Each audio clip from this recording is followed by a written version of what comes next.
37 na, no nakaraan, tama ba? 37 years old na po yung Marilao. Na ako isasama yung mission, 3 taon yon, kaya 40 years na po. 40 years na, so napakahabang panahon na, 4 na dekada, tapos kalahati halos ay dito sa inyo. O tama, kalahati, dahil may 5 years na kayo na mission no? So puriin ng Panginoon, nandito pa rin kayo.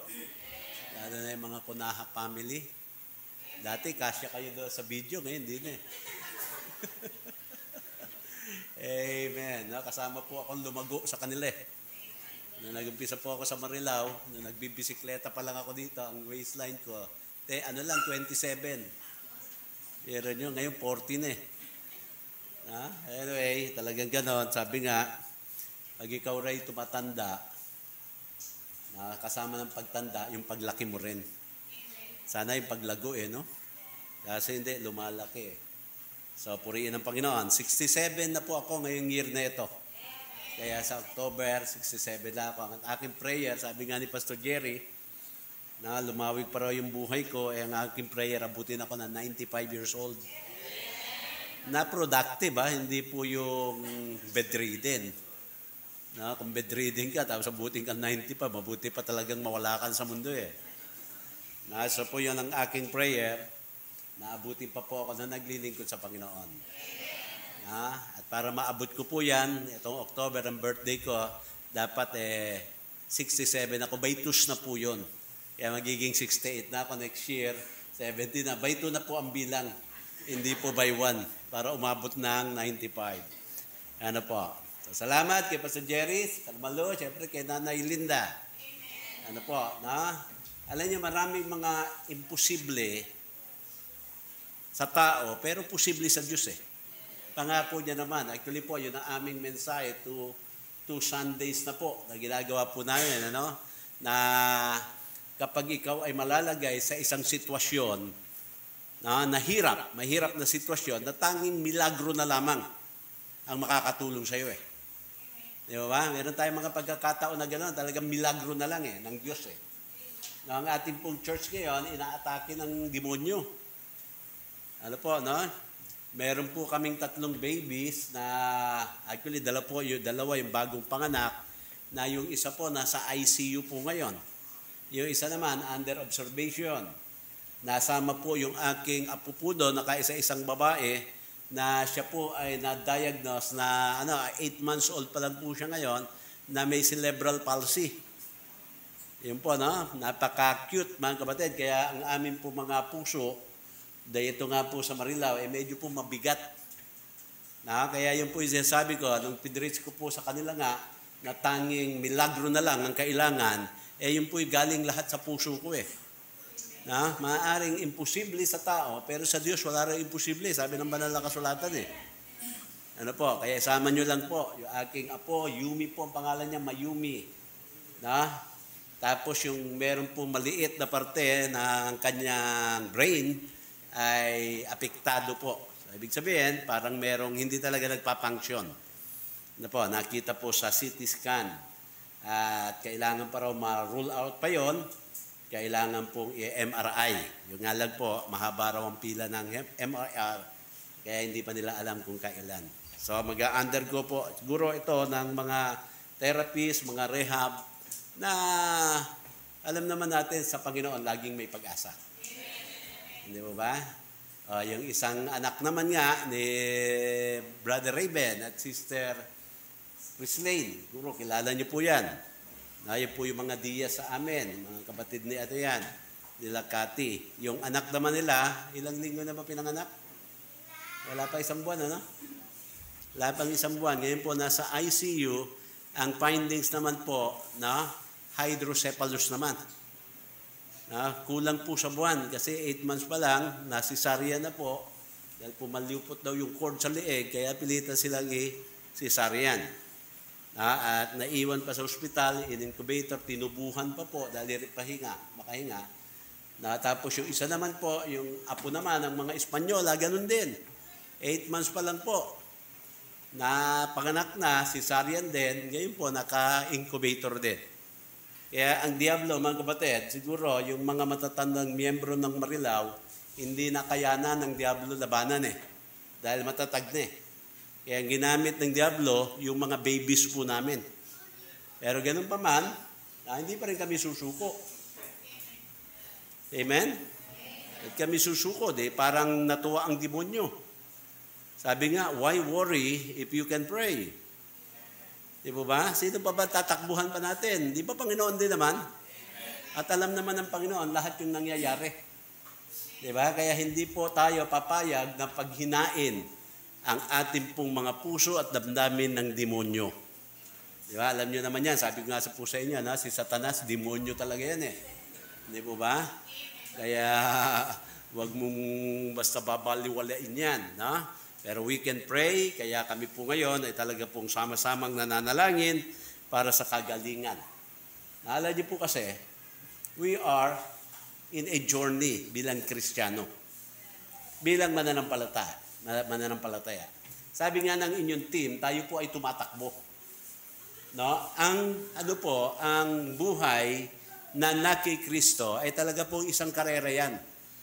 Na ang maganda doon, hindi po tayo nakikipagkarerahan sa kapwa mananampalataya natin.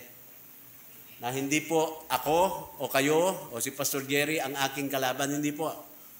We are running together in a race. Yan po. Yan sabi po dito sa inyong talatang nilagay, pag ikaw ay tatakbo, you run your all. Sabihin bigay mo na lahat. Kasi mga kapatid, minsan yung opportunity, isang beses lang po darating yan Pag pinalagpas mo, mahirap nang bumalik o maulit. Kaya pag meron ka ng opportunity, then grab that opportunity, then give your best. Na yung pinakatodo, sabi nga todo, pati pamato na. Hindi po yung parang magtitira ka pa. Kaya dito, yung kanina, yung mga choir na kumanta, yung mga nag-special number na 3, nakikita ko, they are giving their best. Yun naman tama talaga Na parang kami mga pastor, pag nangangaral kami, para bagang yun na ang pinakahuling mensahe na aming ibibigay. Kaya ibibigay na namin ng todo. Di ba? Na para bagang kung hindi ka kukunin ni Lord, babalik na si Lord pagkatapos mo niyan. So ganun po, mga kapatid, dapat ibigay natin lahat-lahat. Because we are in a race. At alam niyo naman, pag merong mga takbuhan, may nadadapa din naman. Amen? May nadadapa, mga kapatid. Sabi nga, even a runner stumble. Kahit sabihin mo pang siya ay world record, na runner, nadadapa din yan mga yan Hindi porke ikaw ay champion, hindi ka na madadapa. Diba? Kung yung mga magagaling nga sa musik dyan, yung mga instrumento dyan, kakamali din, di ba? Minsan, namamali din ng tipa. Hindi po ba? Amen? Meron yun, di ba, na panood natin sa news, yung isang Fortuner, nag-atrasabante sa isang bangko yata, namatay yung teller. Magaling naman mag-drive yun Bakit imbis na preno ang tapakan, natapakan niya si linyador? Di lalong nasaktan yung mga tao doon at meron pang namatay nga. Sabihin there are times we stumble. Nadadapa tayo. Pero that is not the end of the story. Na pwede naman tayong bumangon Alam niyo po, di ba sabi nga ni Jose Rizal, ito sa ating, bang subject yan? Rizal, di ba? Na subject. Na pinag-aaralan natin yung mga sinulat niya, yung No Limit Angre, tsaka mga El Pili. Di ba? Sabi niya, wala raw maapi kung wala magpapaapi. Amen? Ibig sabihin, people can treat you na pangit if you will allow them na ganun ang gawin trato sa iyo. Di ba? Amen? Lalo na mga mananampalataya tayo Hindi dapat natin minamaliit yung ating sarili, mga kapatid. Yes, God wanted us to be humble. Pero pag sinabing humble o humility, hindi po undervaluing yourself. Iba po yun. Yung parang pinawawalang halaga mo ang iyong sarili. Pero mo wala kang halaga sa iyong paningin, sa iyong sarili. Samantalang si Jesus namatay sa iyo, pinahalagahan ka nga niya. Di ba? Namatay siya, yung kanya pong dugo was shed on the cross of Calvary para lamang ikaw ay iligtas. So, mahalaga ka. Kaya mga kapatid, wag nating iisipin na baliwala lang po tayo. Na kahit walang pumapansin sa'yo, pinapansin ka ng Panginoon.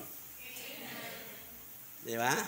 Minsan kasi, kaya merong mga minsan, ang kanilang problema, yung kulang sa pansin. Kaya magpapapansin. Amen? Kaya ang gagawin mo, gagawa ka ng kabalastugan para mapansin. Sana nga, ang ginawa mo yung maganda para ikaw mapansin. Ewan ko naman kasi, may mga tao naman, yung mga mali ang napapansin at yung mga tama, nananahimik. Pero hindi, dahil sa ganon, titigil na tayo ng paggawa ng tama. Amen? Okay, tayo pong lahat ay tumayo. Basahin muna po natin ito pong verse na ito.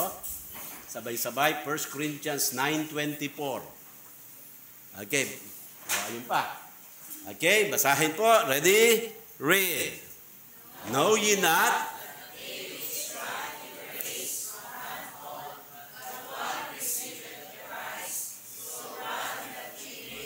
Tayo po'y manalangin. Mapagpala namin Diyos, salamat po sa pagkakabasa ng inyong pong salita. Dalangin po namin, pagunahan mo po kami. Gamitin mo po ang inyong lingkod ngayon na siya maghahatid ng mensaheng ito. Kung meron man po sa aming kalagitnaan, wala pa pong katayakan ng langit, ligtas mo po siya, Panginoon. Kung meron naman po sa aming pong kalagitnaan, parang nag-iisip na po na manlamig o sumuko, naway hipuin mo po ang kanyang puso, Panginoon. Gamitin mo po ito nga pong mensahe na ito na magbibigay hamon muli sa kanya. Matcha-challenge po siya, marirevive po siya, Panginoon. At gagawin niya po ang inyong pong gawain. Gamitin niyo po ang inyong lingkod ngayon, Panginoon, para pumagatid ng inyong pong mensahe. Ito po lahat ay aming pong hiniling at nasalamatan sa matapis sa pangalan ng aming Panginoon Jesucristo. Amen. Okay, maupo na po kayo. So, unawain po natin maigi yung talata. Sabi diyan, know ye not. So, ibig sabihin, hindi lang basta kailangan mo malaman. Alam mo na yan Bilang mga anak ng Diyos, alam natin ang ating tungkulin Di ba ba? Na ikaw po'y nakakilala sa Panginoon. Na-save ka at naibilang ka na po sa katawan ni Kristo, naging member ka ng church. Now you know what is your duty as a member of God's family or God's, sabi natin, church. Alam mo na kaya nga po naririto kayo sa church ngayon dahil alam nyo, yan po ay bahagi ng inyong paglilingkod sa Panginoon, di ba? Makita kayo naririto, sumasamba, now you are worshiping God in spirit and in truth. Alam niyo po lahat yan Alam din natin, mga kapatid, na kailangan tayong manalangin. Amen? Alam natin yan alam din natin, mga kapatid, na kailangan talaga magkaroon tayo ng pananampalataya sa ating Panginoon. Alam din natin yan. Kaya dito, alam din natin, mga kapatid, na yung buhay mananampalataya o Kristiyano ay isang buhay na parang isang lakbayin.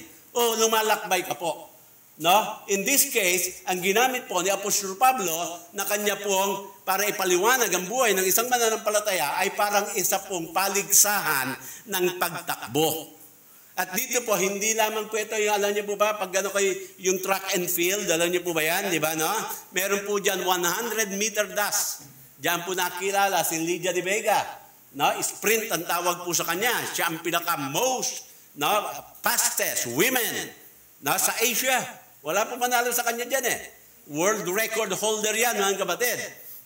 Pero yung tinutukoy po rito, ng Bible, hindi na po 100-meter dash ang tinatakbo natin. Marathon po ito. Marathon, mga kapatid. Ibig sabihin, kilometro ang pinag-uusapan dito, hindi metro lamang. Merong mga 10 kilometers, 15 kilometers, ganyan po ang takbuhan. Patagalan po ito. Sa madalit sabi, mga kapatid, pag tatakbo ka dyan, ako po, mga kapatid, inaamin ko po sa inyo, physically hindi ko kayang tumakbo. Siguro kahit 50 meters. Dahil sa una, siyempre, lumaki na ako. Pangalawa, may edad na ako. Hindi po ba? Pero mga kapatid, spiritually, kaya kong tumakbo. Kasi hindi ko lakas ang gagamitin ko doon Lakas ng Panginoon ang aking gagamitin. Hindi ba? If I will just allow the Lord Jesus Christ to use me, and to use, mga kapatid, this is strength, kaya ko Amen? Kaya pag sinabi natin journey ang Christian life, we talk about yung spiritual journey, hindi po physical journey. Amen? Sa madalit sabi, kaya natin. Maaari sabi mo, wala naman po akong kayang gawin No, meron mga kapatid. Hindi mo palang natutuklasan kung ano yung kaya mong gawin. Pero tiyak, meron kang pwedeng gawin para sa Panginoon. Di ba? Maaari hindi ka marunong ng computer. Maaari hindi ka marunong ng mga instrumento. Pero meron kang alam na pwede mong magamit para sa Panginoon. Amen? Minsan nga po, yung ngiti mo lang, baka maganda kang ngumiti. Di ba? Yung ngiti na lang, pwedeng magamit sa Panginoon. Amen? Yung mga ngiting walang tinga, baka naman ngumiti ka, may tinga.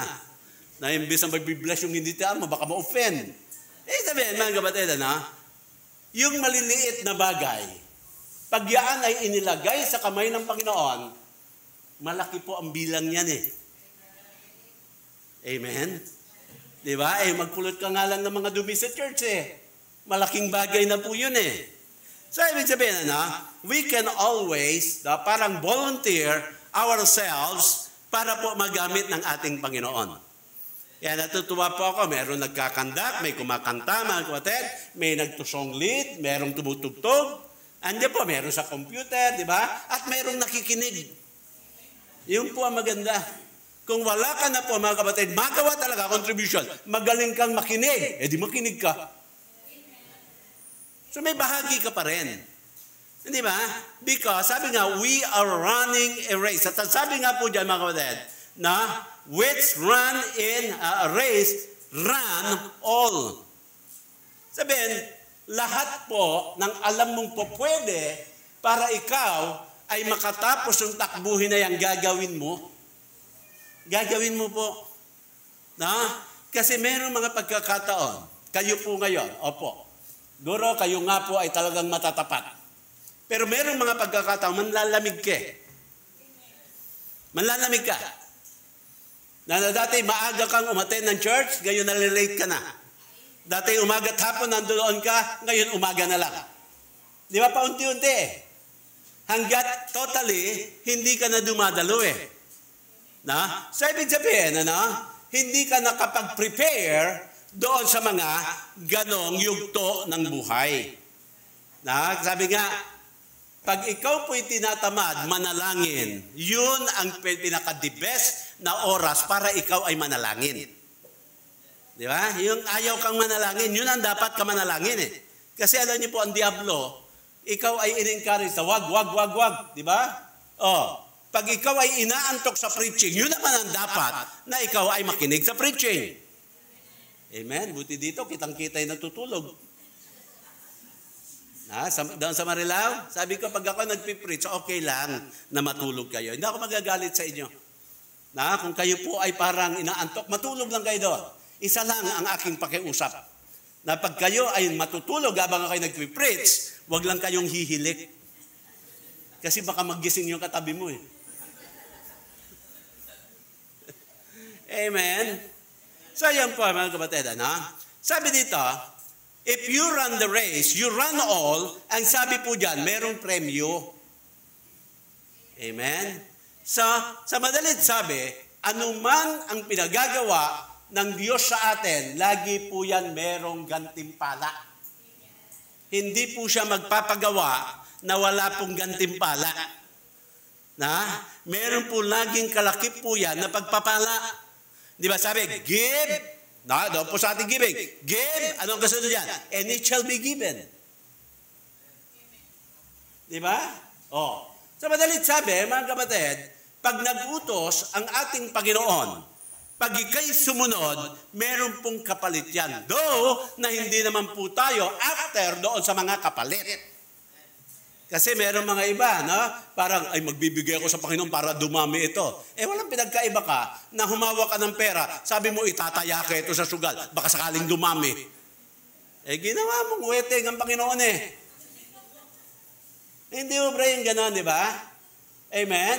So, ibig sabihin, na you do the work for God because you are commanded by God and you just want to be an obedient child of God. Kaya mo ginagawa yan.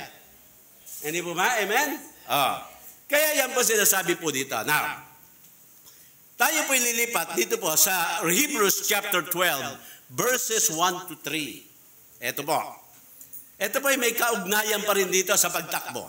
Sabi, wherefore, seeing we also are compassed about with so great a cloud of witnesses, let us lay aside every weight and the sin which doth so easily besets us, and let us run with patience the race that is set before us, looking unto Jesus, the author and the finisher of our faith, who for the joy that was set before him endured the cross, despising the shame, and is set down at the right hand of the throne of God. For consider him that endured such contradiction of sinners against himself, lest ye be wearied and faint in your mind. Ngayon, tignan niyo po. Meron po sinasabi po rito sa atin na let us run the race. Kasi nga, ang buhay natin, mga kapatid, journey yan. O ito po ay isang masasabi po natin, mga kapatid, na hindi madali. Kaya yung Christian life po natin, nobody, not even the Bible, mga kapatid, promises ang Christian life will be easy. Baka isipin nyo, ay magiging mananampalataya na ako para maging masaya ako araw-araw. Wala pong ganong pangako ang Panginoon. O meron kang inaalok at tagapin mo si Kristo, no? Araw-araw ka na nakatawa. Baka naman mapagkamalang patuloy, baliw yun. Hindi po ba? Hindi po ganun eh. But rather, mga kapatid, you endure hardness. Yan ang sabi. Ang kagandahan lang, pag ikay mananampalataya na, hindi ka nag-iisa kasi kasama mo na ang Panginoon.